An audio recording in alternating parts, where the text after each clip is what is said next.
In 10 days, the Chicago Bulls will find out what their draft position will be after we go through the NBA draft lottery. But on today's episode, we got to talk about, will the NBA draft lottery determine how the Chicago Bulls reshape their front court? Y'all know we're going to talk about it and break it down, but you got to hear the music first. Cognac. Gang.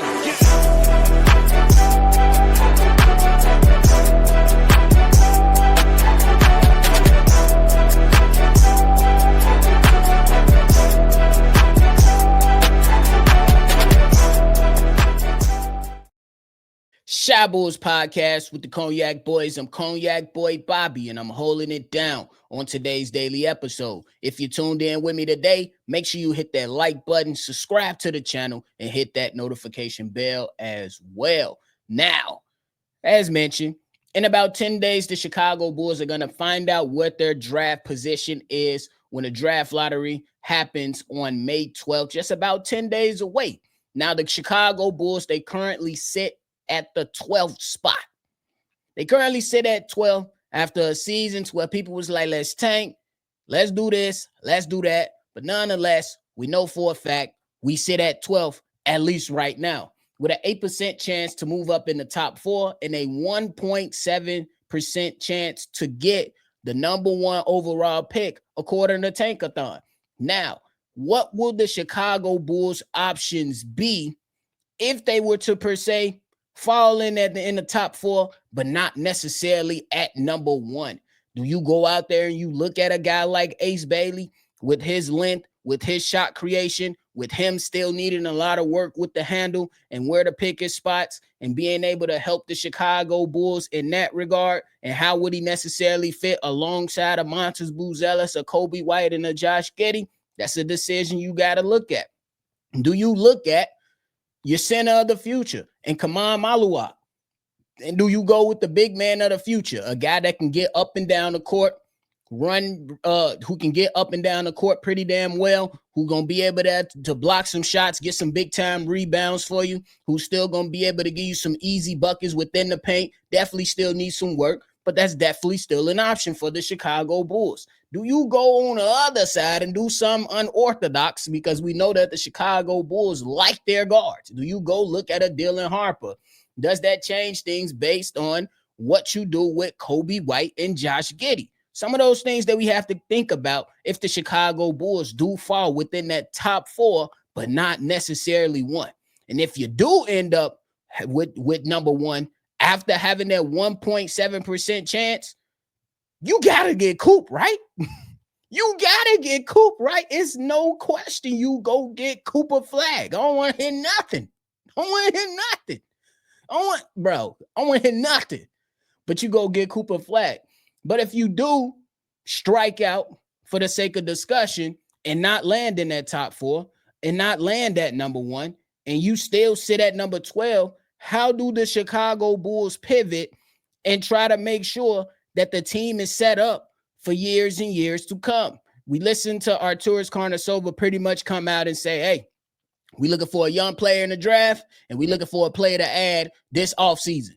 Been told y'all, it ain't much happening this offseason, at least in my early expectations of what the Chicago Bulls offseason will look like. I'm going to entertain some stuff. I'm going to urge the Chicago Bulls to make some things happen. But guess what? In reality, because that's what we living at right now, live in the reality of this team, it might not be much happening. But I'll be up for it if some changes are coming. But if you do still sit at 12, if you're the Chicago Bulls, do you look at a guy like Asa Newell? Do you look at a guy like Jace Richardson?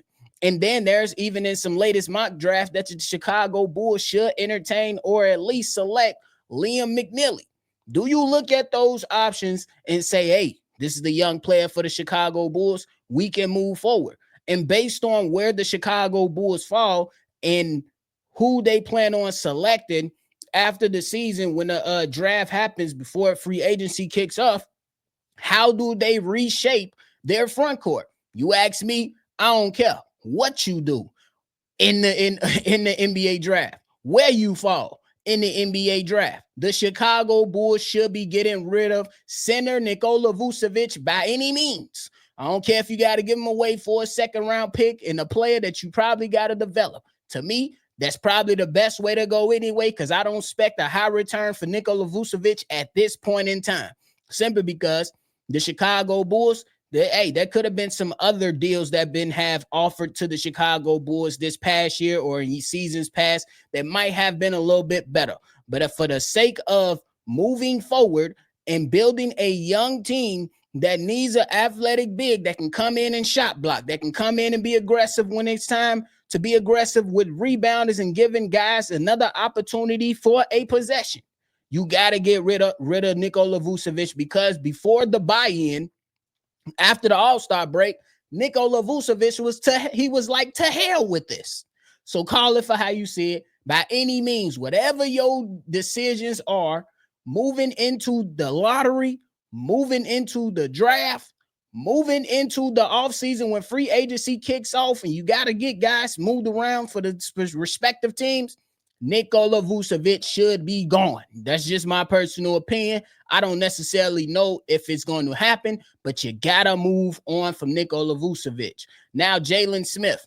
This is a guy that still has years left on his contract. I still believe that the Chicago Bulls made a solid decision. I wouldn't necessarily say it was good or bad, but a solid decision going out and getting a young center like Jalen Smith, a guy who can come in and give you a little bit of something with the rebounds, who can stretch the floor with his three-point shot, even though sometimes I think he's chucking it too much, if you ask me.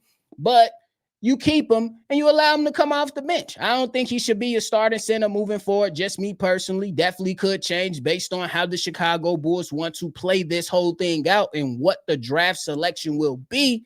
But Jalen Smith, I would say that he's still a serviceable big that can come off the bench. But my question was, when it comes to Jalen Smith, is how much trust does Billy Donovan have in this young fella? Because we've seen Zach Collins insert the team, right before the All-Star break when Zach LaVine was traded, and Jalen Smith pretty much was pushed to the side like, yeah, shoot, get up out of here. We don't necessarily need you right now. And then they inserted him in certain situations with trying to figure out how they was going to run their bigs.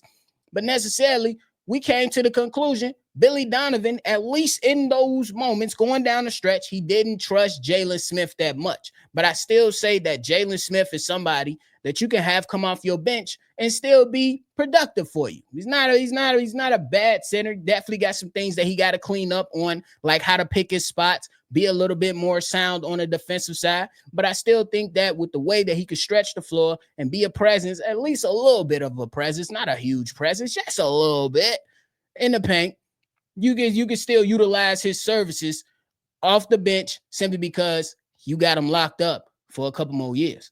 And then you look at Zach Collins. This is going to be one of the more tricky ones. Depending on where the Chicago Bulls fall or where they're going to be selecting their draft pick, it's going to be a tough decision to see if you want to retain Zach Collins. I believe he still has 1 year left on his deal. And he wasn't necessarily bad for the Chicago Bulls, but do you want to enter 2025, 2026 season saying that Zach Collins is our starting center? I don't know how I necessarily feel about that. Because if you telling me if we fall top 4 and come on, Maluwak is there, I don't know. That's very intriguing. Hell, even at 12, we're going to get Asa Newell. That's intriguing to me too, because of his motor in Asa Newell. The motor that Asa Newell is a motor that can help you get extra possessions and that could energize a team and help a team be able to thrive a little bit more and possibly exceed some expectations when it comes to style of play on offense and how they play defensively. That's very, very intriguing to me. Now, if they do pivot and they go after a guy and Liam McNeely, who is a three-point shooter, I'm not necessarily mad at it. But when I look at him, I see Kevin Huerter. And I'm not talking about play styles the same way. I'm just saying they look like it looked like if his hair was a little bit more redder, he'll be Kevin Huerter. That's just all I'm saying. But he is a shooter. I think he got a nice little floater that he can add to his that he has with his offensive game. Want to see a little bit more on the defensive side from him just so I can make a good determination about the young player. But that'll be interesting to see if the Chicago Bulls want to move in that direction and say, Zach Collins, you're going to be the starter center for us. I don't necessarily think it's a bad thing, because I think Zach Collins, he's going to come out there and play hard. He can occasionally hit the three for you. He's going to be able to grab some rebounds for you. But how sustainable is that for the sake of moving this team forward? That's what's going to be the biggest thing for me. I want to see how the Chicago Bulls move these pieces around, because I think that you're going to go and re-sign Josh Giddey. I think there's a possibility that you re-sign Coby White. I don't know if that's the best thing for the Chicago Bulls, at least as it currently stands, or if that's within their plans. I wouldn't be too mad at it, but I'm also interested to see what else could come out of that for the sake of the team. You know what I'm saying? But again, I'm gonna still stand firm on my current position where I was at. I'm good with Coby White still being here for a couple more years. That's my position. I'm gonna stand on that. But I'm still interested to see who's going to call the Chicago Bulls for potentially snagging up a Coby White, and what would the deal look like. That is going to be interesting to me. It will be very, very interesting to me. And you're looking at guys that could potentially come in and make a difference. You know, they will be younger, might not be at the same level as a Coby White. But Jace Richardson looks like an intriguing prospect. I'm just saying, he looks intriguing. I'm not saying that's enough to move off of Coby White, but it's intriguing. This is very intriguing on how the Chicago Bulls could pivot, but it all lies in where they fall after May 12th. If the Chicago Bulls still remain at 12, hey, they can go either way. But if you land in the top 4, oh, Lord, you got some decisions to make. You got some decisions to make, Chicago Bulls, if you fall within that top 4, anywhere within that top 4. But is Zach Collins that guy that you can move forward with and say you're going to be our starter center at least for another year? Maybe. I don't necessarily think it's a bad idea, but I will still be trying to see what other free agents are out there to make a good determination on how we can push this thing forward, to see if there's anybody calling so we can probably gain some additional draft capital, something like that. I will still keep my options open. I wouldn't be necessarily mad at the idea of a Zach Collins still being there and starting, but I definitely will still be interested to see how it all lays out for sure. So y'all let me know how you feel about the reshaping of the front court for the Chicago Bulls, because I think that regardless of anything, you have to get Nikola Vucevic out of the building. You can keep Jalen Smith on the bench. And then you just got to make your decision on Zach Collins, whether you want him to be your starter center, or do you want to entertain other people calling you and taking calls to see if you can go ahead and get some draft capital for him. And what will that look like, and how would that be good setting yourself up for years to come if you are able to potentially get a draft pick in 2026? What would that look like, and how would that set you up? Because we want to push this thing forward, but we do understand that we need bigs, and we need athletic bigs, and we need some guys that's going to be able to come in, get rebounds, the guys that's going to potentially be able to stretch the floor at least a little bit, but we absolutely need a shot blocker, or a guy that's going to be able to change some shots that's coming in from all these guards that want to run pick and roll, or they want to get to the basket, probably potentially put up a floater or try to lay it in. We need that to be a difference in this team moving forward for sure. But hey, before we get up out of here, I got one voicemail from my man's R-Dub. Here's the voicemail. Yo. What's the deal, Cognac family? R-Dub here. Whole time I just heard y'all great episode for Coby White. And you know what? Even though this is my favorite player, I'm biased about the team when it comes to things, but this is my favorite player on the team. And straight up, he had a B for the season. A straight, solid B. B as in boy, not D as in dog, but B. Because as Bobby said, there was times of inconsistencies and times of not being aggressive enough when he, in times that he needed to be. And I think he was still trying to find a balance with Zach LaVine, respecting him, his presence on the court, and trying to find a balance with Giddey at the same time. But you know what? I think, at first I used to think a lot of people be hating on Buddy, but I think I understand it now. Ever since he first got to the team and we seen that we was getting a guard who was claiming to be a point guard, but who was really a combo. But ever since we got him on the team and we seen that he was coming, I think some people looked at him and seen a guard and was like, okay, is he gonna be like Rose? And which is like unreal. No one's gonna be like Rose. And I think because of that, that's how everybody was looking at him at first and expecting him to be Rose-like. And when there's only one D Rose, we'll never have anything like that again. So I think a lot of people's criticisms and takes on him are a lot harder than what I was initially thinking, because everybody expected him to be a bit more than what he is.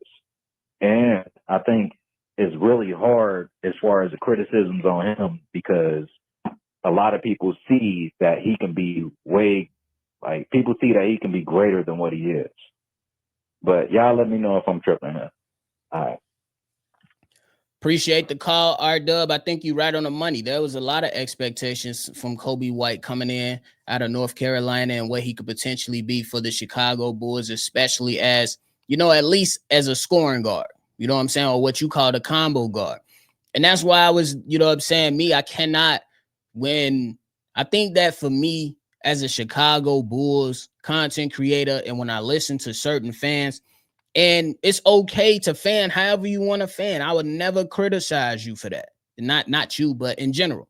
I would never criticize people for how they fan, but sometimes it get a little bit outrageous. Like I seen people at this current moment be like, I'll take Kobe White over Cade Cunningham. What? That's a bit too ridiculous for me. I know you won't say that, but I've seen other people say that. That is absolutely ridiculous. And that is not to say Kobe White is a bad player, because I think Kobe White is a good player who still can potentially grow. But he's been in the league 6 years already. He still has room to grow. He still can very well take those moments to grow and be the player that we need him to be. But right now, if we calling it how we see it, right now, the future of the Chicago Bulls look like it's in the hands of Montes Buzelis for us having a chance to get in a superstar, to having a chance getting our next all-star. I could very well be wrong, and Josh Giddey can come out and have an outstanding season next season and become an all-star. I could very well be wrong in saying Kobe White receive some votes or get in the all-star game next season, but it's not on us. It's on these players to absolutely show up and do the damn job so we can go out there and hype them up like they deserve.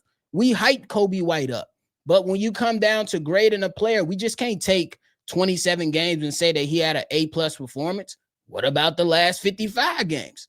You know what I'm saying? And my whole point with Kobe White was, I seen you come into last season with DeMar DeRozan next to you, and you took off. And DeMar DeRozan deferred to you a lot.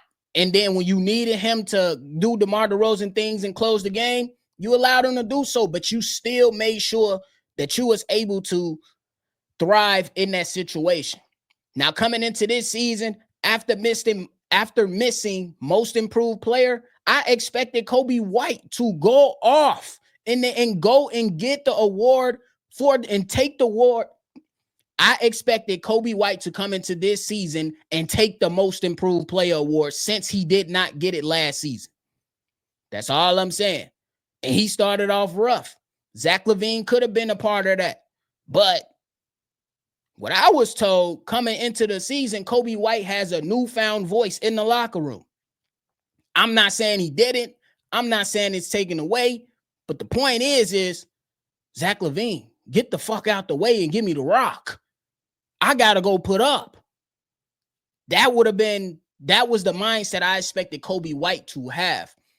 And did he very well get better as the season went on? Absolutely, he did. But to the point that you made, Kobe White, when we needed him in certain spots, he wasn't there. He wasn't there. Did he come out? Did he bounce back after those games? More than likely he did. But when we needed you in the spots, those games versus Detroit before going into the All-Star break, Okay, you had one bad game, but the very next game you play Detroit again. You dropped 7 points. After the last game, you had 5 points. That's unacceptable to me. Then a few games later, you know that you said that you're playing for the playoffs, Kobe White. Billy Donovan said that y'all playing for the playoffs, Kobe White. You go against the New York Knicks and only drop 11. It's not good enough. Could he very well learn from those mistakes? Absolutely. He's still young enough to learn from those mistakes. But at the same time, as I've been saying for the last few weeks, we got to live in reality. Guys got to show me at this point. And it might sound a bit unfair, but guys have to show us what they are made of. Because how much hope did we have in Patrick Williams? A lot of us, Patrick Williams is Kawhi 2.0. Billy Donovan needs to draw up plays for Patrick Williams. DeMar DeRozan needs to get off the team so Patrick Williams can thrive. And what happened this season for Patrick Williams after all the hope that was placed on him? Disappointment. It was disgusting, and it was not necessarily good for him this year. Can he very well bounce back? Yes. But all the hope and the trust that he will bounce back, that's out the window. That is out the window. That is out the window for Patrick Williams. That's why at this particular moment, I keep harping on we got to live in reality and guys got to show us what they made of. Not just in 27 games, not just in 20 games, but a full season. Can you have bad games here and there? Absolutely. Every player has a bad game. But what do you have more positives in a season than negatives? Is the whole point. But I appreciate you calling in, my brother. Thank you so much for calling in. And ladies and gentlemen, that is it for me for today's episode. Before y'all get up out of here, make sure you hit that like button, subscribe to the channel, and hit that notification bell as well. If you want to call in and be a part of our mailbag episode or any episode, call in, state your name, leave your take. You send them, we dropping them.